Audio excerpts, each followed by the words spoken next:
30번 문제 보겠습니다. 30번.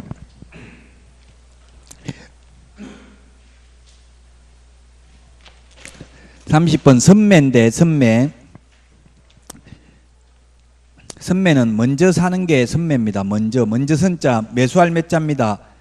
따라서 먼저 사겠다는 건데 1번 보겠습니다. 토지거래 허가 신청이 있는 토지 중에서 토지거래 계약 허가를 받아 취득한 토지를 그 이용 목적대로 이용하고 있지 아니한 토지는 선매 대상이 된다. 이용하고 있지 않는 토지입니다. 옛날 공법 시험에 이용하고 있는 토지 X로 출제된 적이 있습니다. 그 다음에 2번 선매자로 지정될 수 있는 자의 범위에는 매수 청구 시 매수할 자로 지정될 수 있는 자와 똑같습니다. 국가, 지자체, 한국토지주택공사, 공공기관, 공공단체입니다.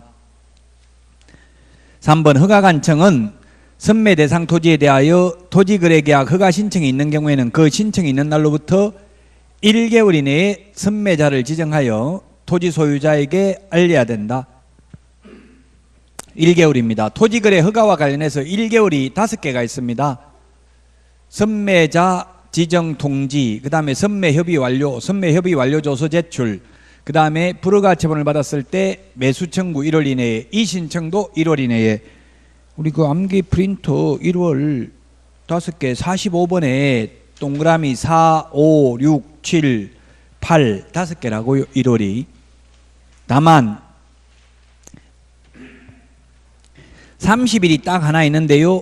암기 프린트 35번에 동그라미 8번 이행강제금에 대한 이신청은 30일입니다. 농지법이든 부동산 거래 신고 등에 관한 법률이든 이행강제금에 관한 이신청은 30일이고요. 나머지 토지거래 허가와 관련된 모두 1월입니다. 1월.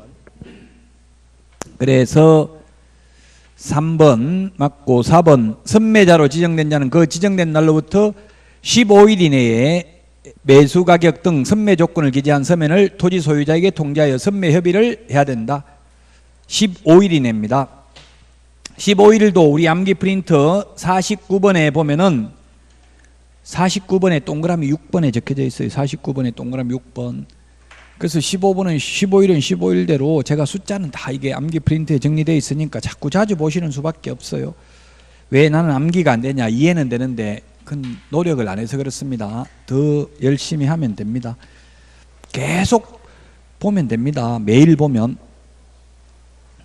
지금은 오히려 공인중개사법이 더 중요할 수도 있어요. 똑같이 비중을 둬야 돼요. 왜냐하면 전과목 60점인데 2차 과목 중에서는 공인중개사법이 똑같은 노력을 했을 때 점수 받기는 최고 쉽습니다. 다른 과목에 비해서 상대적으로. 공부 안 하면 말장난이 심하기 때문에 이 과목 자체가 말장난이 심한 과목이에요. 여러분 괴롭히려고 말장난 하는 게 아니고. 5번이 답입니다. 선매자 지정 통지를 받은 날로부터 30일 이내에 30일이 아니고 선매 조서 제출, 완료 조서 제출, 선매 협의 완료, 이신청, 매수 청구, 선매자 지정 통지 다 1월이라고요. 5개 있다고 했어요. 1월. 5번이 답입니다. 30번에. 31번 실권리자 명의 등기에 관한 법률은 민법에 반드시 출제됩니다. 공인중개사법에는 반드시 출제된다고는 말할 수는 없습니다. 물론 나온 적이 있고요.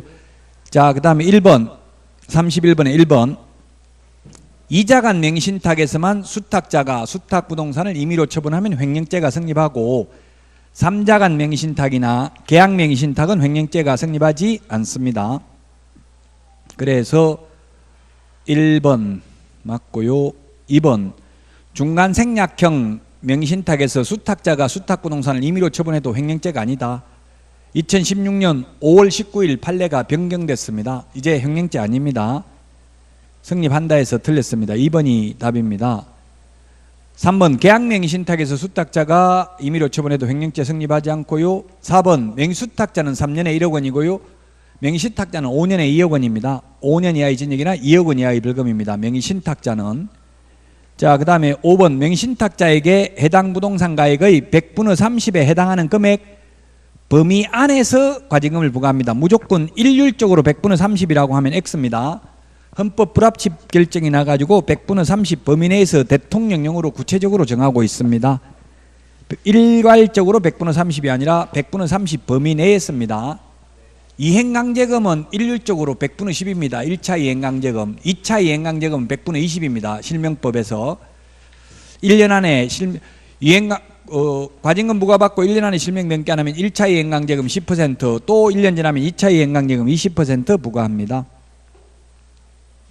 답 2번이고요. 32번은 확인설명서 작성에 관한 설명으로 틀린 것은 했는데 답은 4번입니다. 당해 중개행위를 한 소속공개사가 있는 경우 확인설명서에 공인중개사와 소속공개사가 함께 서명 또는 날인해야 된다. 또는이 아니라 밋입니다. 밋. 거기 공인중개사라고 했는데 엄격하게 말하면 개업공개사인데 이렇게 기출문제에 잘못 나온 적도 있어요. 공인중개사가 아니라 사실은 개업공개사죠. 개업공개사와 당해물을 수행한 소속공개사가 서명 및 날인해야 된다.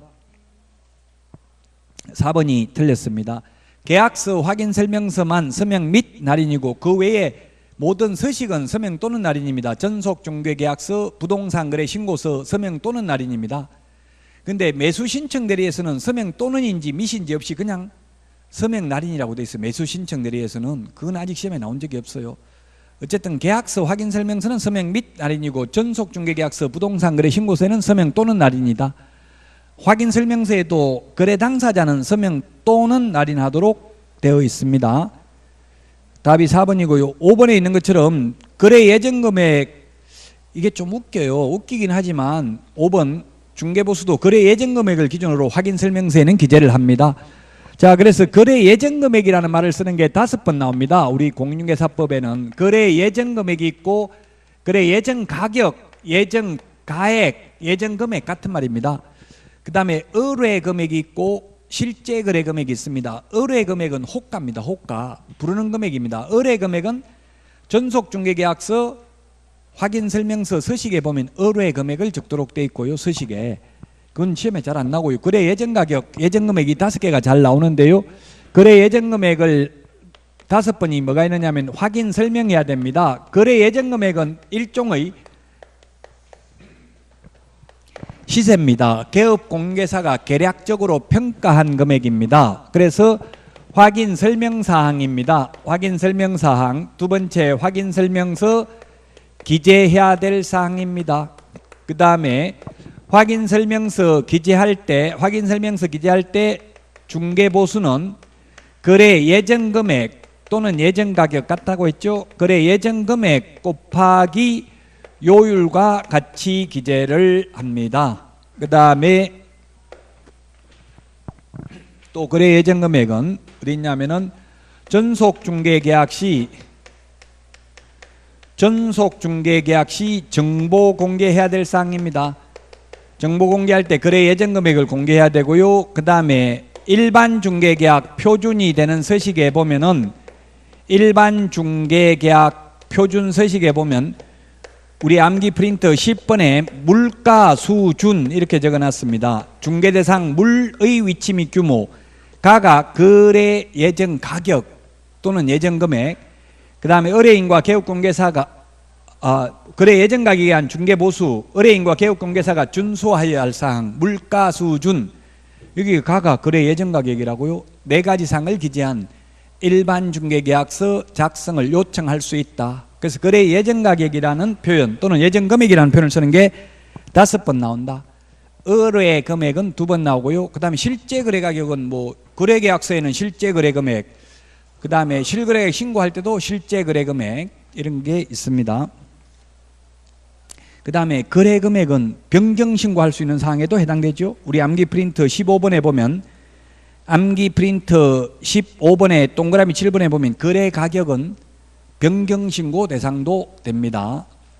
그 다음에 거래계약서 필요적기 대상도 되고요. 금융계약서 필요적기 대상에도 해당이 되고요.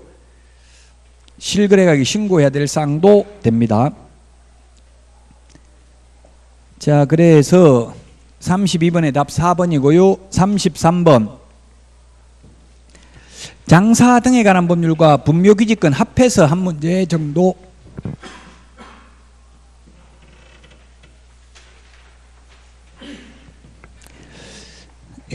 장사 등에 관한 법률과 부동산 그 분묘기지권 합해서 한 문제 정도 평균 출제됩니다. 그래서 옛날에는 분묘기지권 위주로 출제되다가 최근 들어서는 이 장사 등에 관한 법률이 많이 출제가 되고 있습니다. 왜냐하면 이제 한마디로 말하면 옛날에 분묘기지권은 매장 및 묘지 등에 관한 법률을 적용받았고요. 지금은 장사 등에 관한 법률을 한마디로 화장해야 됩니다. 화장.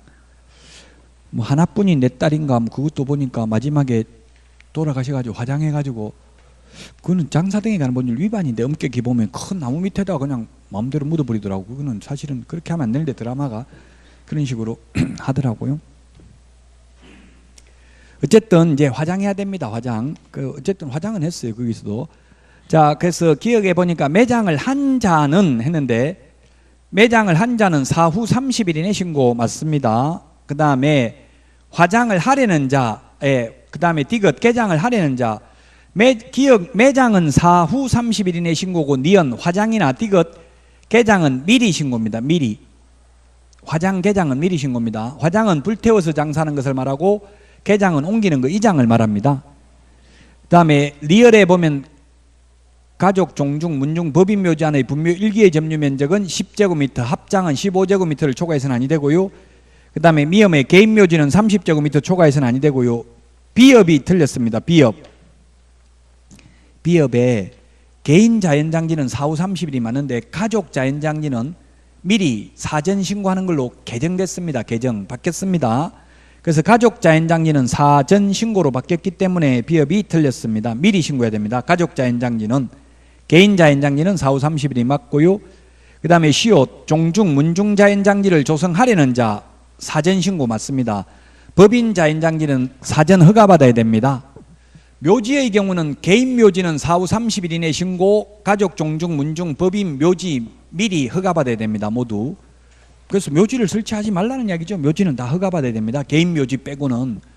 가족, 종중, 문중, 묘지 다 허가받아야 된다고요. 법인 묘지 미리. 근데 자연장지는 개인 자연장지는 사후 30일 이내 신고, 가족, 종중, 문중 자연장지는 미리 신고, 법인 자연장지는 미리 허가받아야 됩니다. 답 2번입니다. 비읍 하나만 틀렸습니다.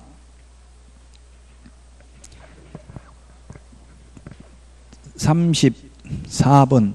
제가 별로 안 중요하다 이렇게 했더니만 인터넷에 별로 안 중요한 거 왜 문제 내놨냐 이렇게 질문하신 분이 있더라고요. 그 별로 안 중요하다 이 말은 시험에 전혀 안 나오는 게 아니라 해마다 나오는 건 아니다 이 뜻이에요. 해마다 나오는 게 80% 정도 되거든요. 그 해마다 나오진 않는 거지. 33번도 해마다 나오지는 않습니다. 솔직히 말하면 매년 나오는 건 아니라고요. 그렇다고 해서 이게 시험에 절대 안 나온다 그건 또 아니에요. 몇 년에 한 번씩은 나와요.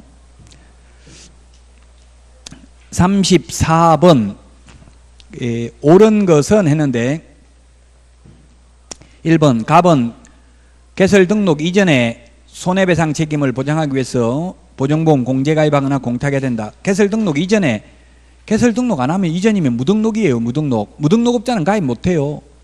암기 프린트 56번에 보면 보정 설정 시기가 나와 있습니다. 56번에 보면 처음 개업했을 때는 처음은 등록 후 등록증 교부 전 또는 업무 개시 전, 그 다음에 2번 분사무소 설치 신고, 3번 매수 신청 대리인 등록 신청은 미리 보정 설정을 해야 됩니다. 근데 처음 등록할 때는 미리 못합니다. 등록 이전에는. 등록하고 나야만 등록 통지서가 있어야 보험가입이 됩니다. 2번 을의 업무상 행위는 그를 고용한 개업공개사의 행위로 본다. 추정한다가 아니라 본다. 모든 행위가 아니라 업무상 행위는 이게 포인트입니다. 업무상 본다 이게 포인트라고요. 그래서 2번이 맞습니다. 3번 모든 행위 X죠. 업무상 행위입니다. 업무상 행위.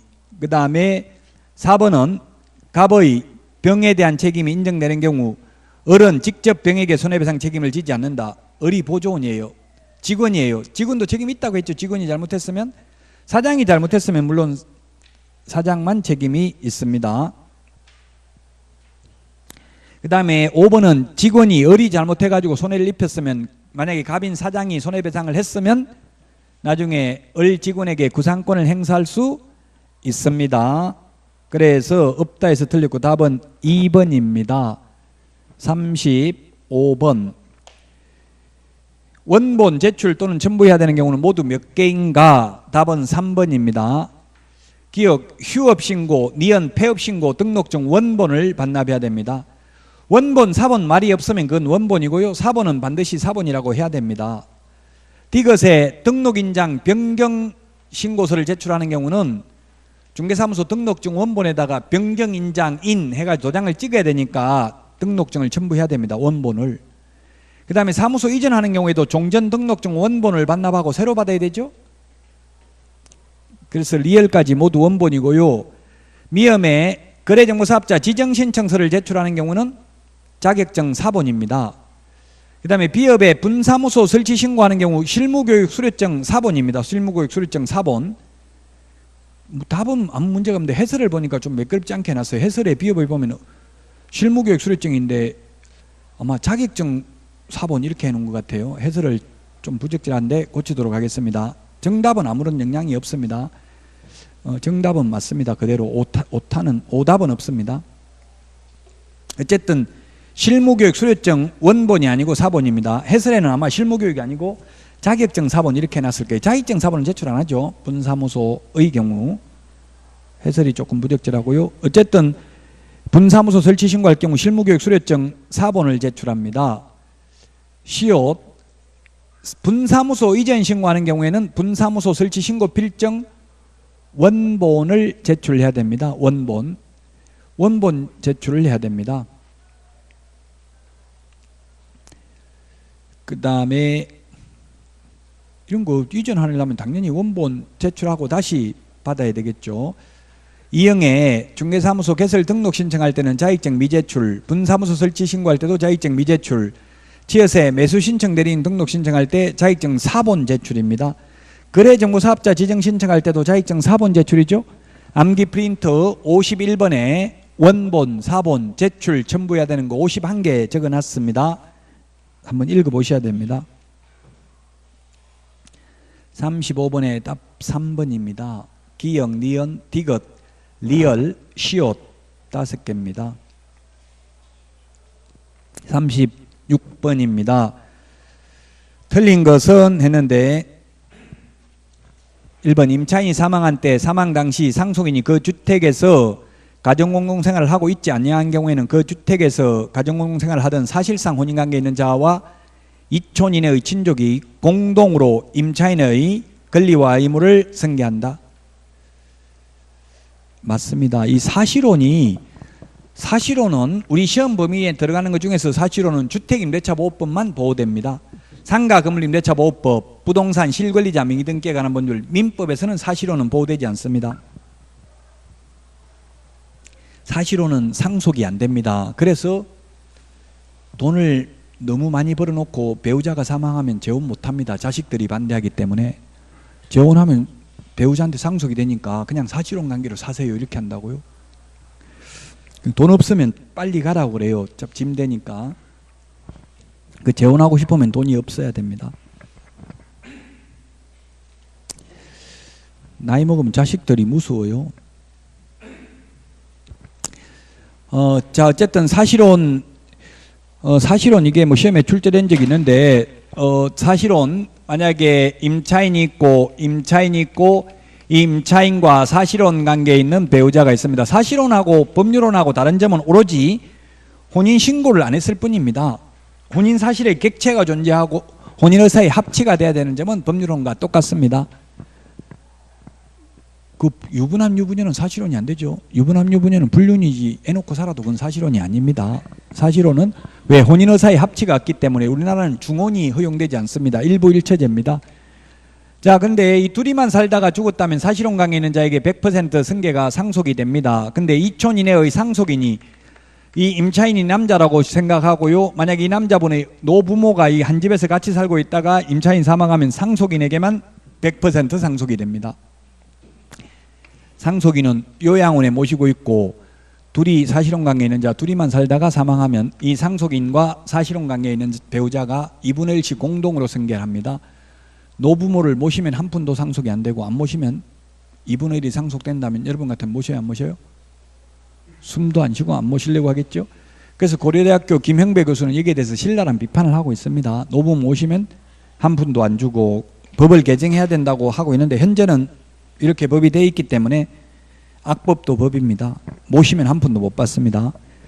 그럼 안 모신다 하지 말고 어떻게 하면 돼요? 임차권은 채권이기 때문에 양도하면 돼요. 양도하고 채무자에게 통지하면 됩니다.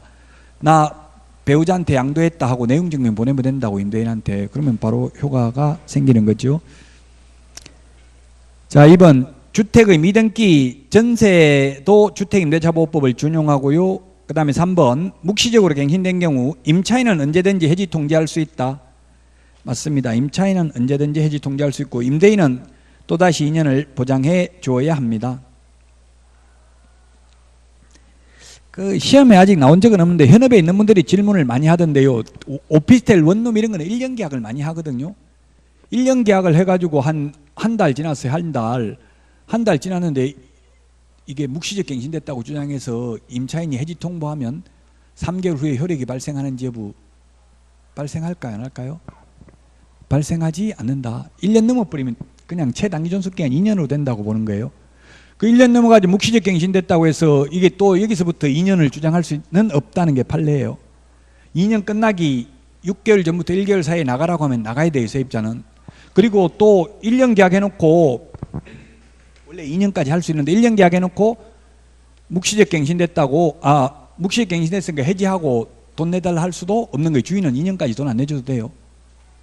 판례가 법조문에는 없는데 현실적으로는 1년 계약을 많이 하거든요. 오피스텔 원룸 이런 거는 많이 하죠. 다가구 같은 거는. 또 임차인 그 원룸 같은 거는 임차인 입장에서 보면 1년 하는 게 좋아요. 굳이 2년 하면 2년군 월세는 다 내야 되는데 1년만 하면 1년 만에 나간다고 하면 더 이상 월세 안 내도 되잖아요. 효력이 있잖아요. 근데 1년 넘어버리면 그때는 이제 2년으로 가버리는 거예요. 1년 넘어가지고 중간에 원래 1년 했으니까 묵시적 갱신됐으니까 나가겠다. 지금 당장 돈 내달라 할 수는 없다는 게 판례예요.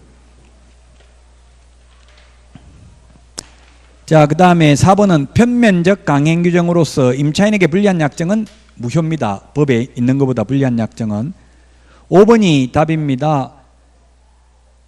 대항력을 취득하려면 전입신고하고 이사하면 그 다음날 대항력이 생기고 확정일자는 안 받아도 되죠? 확정일자는 우선 면제 받으려면 대항요건에다 확정일자를 받아야 됩니다. 최우선 면제는 대항력만 갖추면 되고 대항력은 확정일자 안 받아도 됩니다. 5번이 그래서 틀렸습니다. 36번의 답 5번입니다.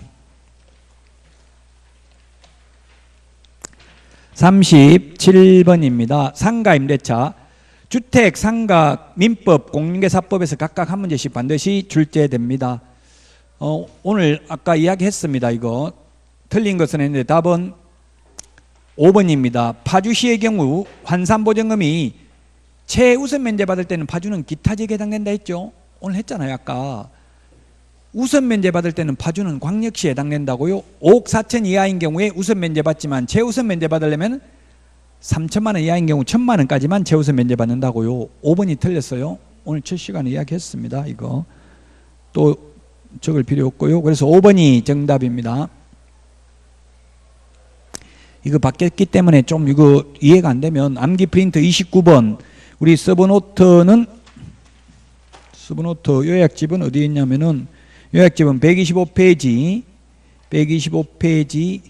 있고 125페이지에 있죠. 지금 그 밖의 지역에 해당된다고 3천만 원. 그 다음에 123페이지에도 있습니다.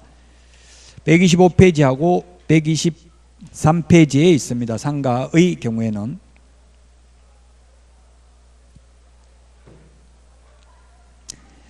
거기에 125페이지에 보면 파주시는 거기 광역시에 안 들어가 있잖아요. 지금. 그러니까 그 밖의 지역에 해당된다고요.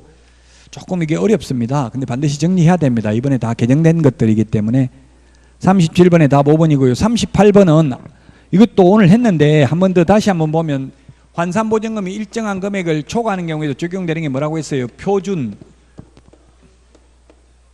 대개, 권해, 영득, 대개 먹으라고 권했다. 표준, 대개, 권했다. 이 6개는 환산보증금을 서울에서 9억을 초과하더라도 적용된다. 그게 뭐냐면 표준계약서가 2개가 있다고요. 상가, 건물, 임대차 표준계약서는 법무부 장관이 사용을 권장할 수 있고요.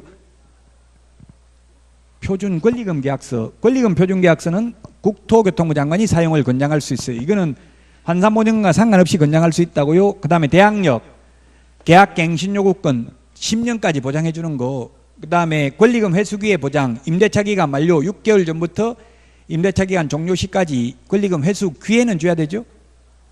그 다음에 3개의 차임액을 연체했을 때 해지할 수 있는 거, 이거는 서울에 여기 38번에 있는 것처럼 부산에서 6억 9천을 초과하는 경우에도 적용됩니다.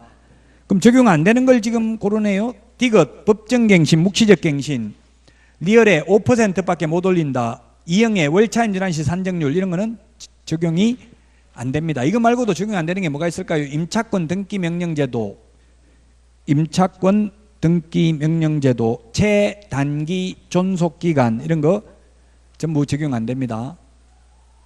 최단기 존속기간 적용이 안 된다고요. 그래서 답은 3번입니다. 3번. 기출문제 출제됐습니다. 이거 환산보증금 일정 금액 초과하는 경우 적용되는 거, 적용되지 않는 거. 자, 그 다음에 39번은 기출문제인데요. 경매는 어렵습니다. 그래서 기출문제만 보고 이 범위를 벗어나는 걸 나오면 틀릴 수밖에 없어요. 범위가 방대한데 시험에는 한 문제밖에 안 나온다. 39번 옳은 것은 했는데 39번에 1번이 빅데이터에 하면 시험에 가장 많이 나왔습니다. 1997년도 9회 시험부터 지금까지 경매가 해마다 한두 문제가 출제됐는데 이게 최고 많이 나왔다. 즉 매수보증금은 매수 신고 가격의 10분의 1이 아니라 최저 매각 가격의 10분의 1입니다. 우리 암기 프린트 56번에 10분의 1에 동그라미 1번에 있습니다. 최저 매각 가격의 10분의 1입니다. 최저 매각 가격이 10분의 1. 그래서 1번이 틀렸고 2번은 채무자 및 소유자 외의 사람이 한 항고가 기각된 때는 항고인은 보증으로 제공한 금전이나 유가증권을 현금화한 금액 가운데 항고한 날부터 항고 기각 결정이 확정된 날까지의 매각대금에 대한 대법원 규칙이 정한 이율 연 1할 오픈에 의한 금액, 보증금을 제공한 금전이나 유가증권을 현금화한 금액을 한도로 한다에 대해서 돌려줄 것을 요구할 수 없다. 이게 맞습니다. 제가 낸 문제는 제 개인적인 감정이 들어간 글자 하나도 없습니다. 법조문, 판례, 기출문제 있는 거 그대로입니다. 다 어디서 뺏겼습니다. 제가 개인적인 감정을 넣은 글자 하나도 없다고요.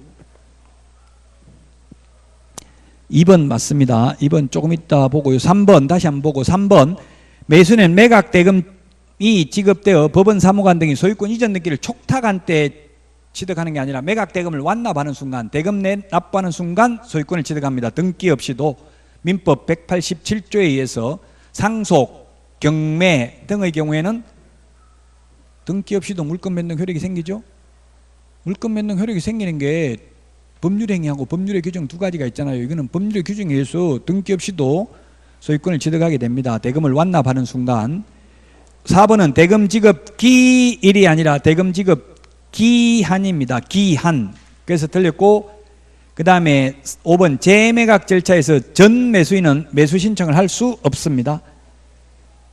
재매각은 매각 잔대금을 안 내서 다시 실시하는 매각이 재매각이죠. 잔금 안 낸 사람이 또 재매각 절차에서 매수 신청을 해가지고 또 잔금 안 내고 그러면 계속 경매 절차가 지연되겠죠. 그래서 안 됩니다. 답은 2번인데요. 2번 이거는 뭐 시험에 해마다 나오는 문제는 아닙니다. 안 중요한 게 아니고요. 해마다 반드시 나오는 건 아니라고요.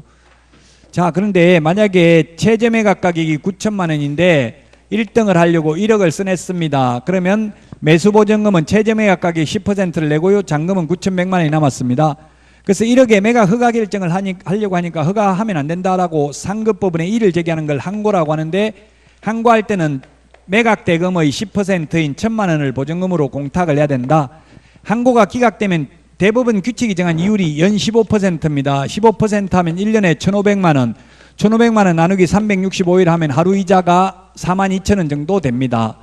그럼 42,000원 정도 되는데 고등법원에 갔다 돌아오는데 90일이 걸렸다고 하면 4936 1,000만 원 내놓은 돈에서 예를 들면 이자가 360만 원 들어갔다 하면은 나머지 640만 원만 돌려준다 이 말이에요. 근데 이게 90일이 아니라 뭐 290일이 걸려가지고 오히려 이게 이자가 1,000만 원을 넘어가면 1,000만 원 범위 내에서만 돌려주지 않는다. 이자를 더 달라 소리는 안 한다 이 뜻이라고. 이게 굉장히 좀 어려운 말인데 연 15%입니다. 1할 오픈. 옛날에는 2할 오픈이었어요. 많이 내려갔어요. 근데 금리가 지금은 1할 오픈입니다.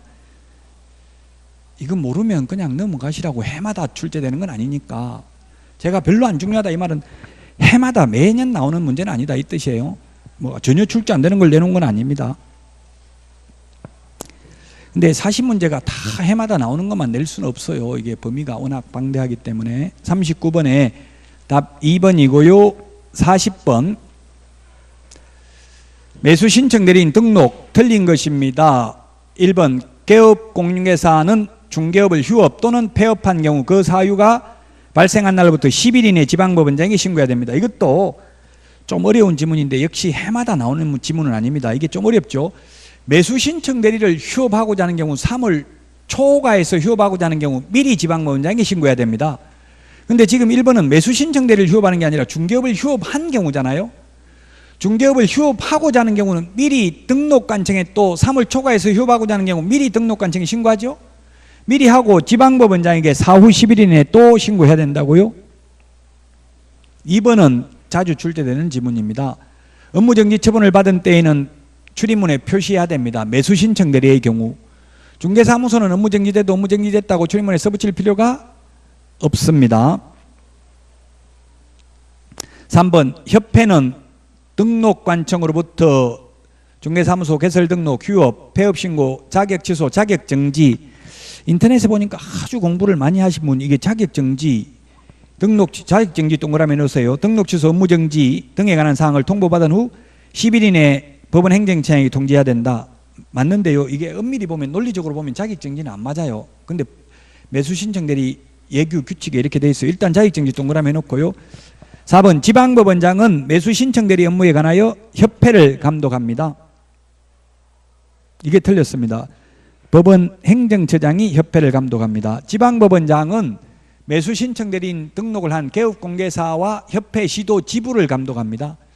우리 암기 프린터 10번에 있나요? 10번. 암기 12번에 있네요. 암기 프린터 12번에 동그라미 까만 별표 지도감독관청 적어놨잖아요. 거기에 지도감독관청에 동그라미 2번, 동그라미 3번, 4번에 있네요. 매수신청대리와 관련해서 협회 지도감독은 법원 행정처장, 협회 시도지부와 매수신청대리인 등록을 한 개업공개사 지도감독은 지방법원장입니다. 그래서 4번이 틀렸고요. 5번 보수의 지급 시기는 매수신청인과 매수신청 대리인의 약정에 따르면 약정이 없는 때에는 매각대금 지급 기일이 아니라 기한일로 합니다. 기한. 예, 그래서 답은 4번인데 이 동그라미 3번 자격정지가 논리적으로 보면 안 맞는다고 했는데 이게 좀 어려운데 시험에는 거의 안 나오기 때문에 저도 말을 잘 안 했습니다. 이게 논리적으로 약간 모순이 있기 때문에 이 지문 자체가 3번.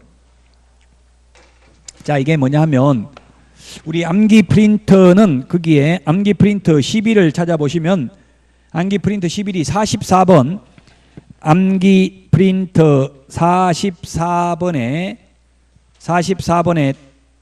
동그라미 44번이 아니라 11이면 40번에 44번이 아니라 40번에 동그라미 3번, 4번, 5번입니다. 40번. 자, 40번에 10일이 있는데 첫 번째 등록관청이 등록사항 등을 다음 달 10일까지 협회에 통보합니다. 협회에 통보. 협회에 통보하면 통보받은 협회는 통보받은 날부터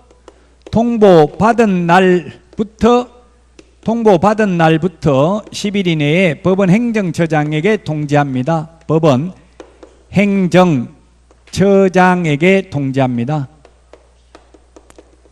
자, 이게 약간 모순이 있다는 게 뭐냐면 등록관청은 협회에 통보할 때 자격정지는 통보 안 한다고요.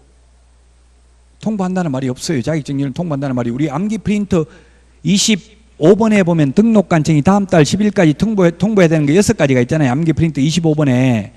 거기 보면 자격정지는 없죠. 업무정지는 있는데 자격정지는 없어요. 그래서 등록관청이 시도의사가 자격정지 했는지 안 했는지를 알 수 없다는 이야기예요. 그래서 통보를 안 했어요. 등록관청은 협회에 통보 안 했는데 협회는 자격증지를 통보받은 경우 법원 행정처장에 통지해야 한다. 이게 모순이라고 논리적으로 보면 모순이기 때문에 이 모순인 이유가 시험에 나오지는 않았어요. 그래서 제가 설명을 안 하고 넘어갔어요. 하면 머리 아플까 봐. 근데 어떤 엄청나게 공부를 많이 한 분이 질문을 했더라고요. 논리적으로 보면 모순 아니냐. 맞습니다. 자격증지는 등록관청이 협회 통보할 때는 하라는 말이 없어요. 근데 협회는 또 법원 행정처장에게 행정 자격정지 처분을 통보하라고 돼 있어요. 제가 제 감정 실은 글자 없다고 했죠. 그 매수 신청 대리 규칙에 있는 걸 그대로 저는 옮겨놨어요. 그래서 3번이 논리적으로 보면 좀 모순이 있다.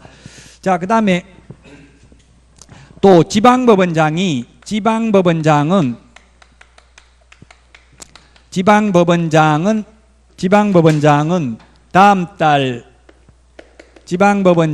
다음 달 10일까지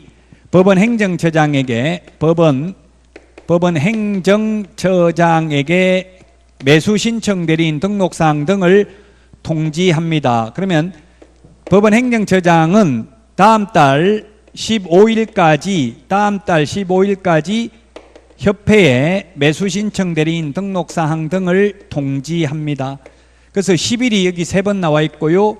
암기 프린터 40번에 3, 4, 5번에 있고요.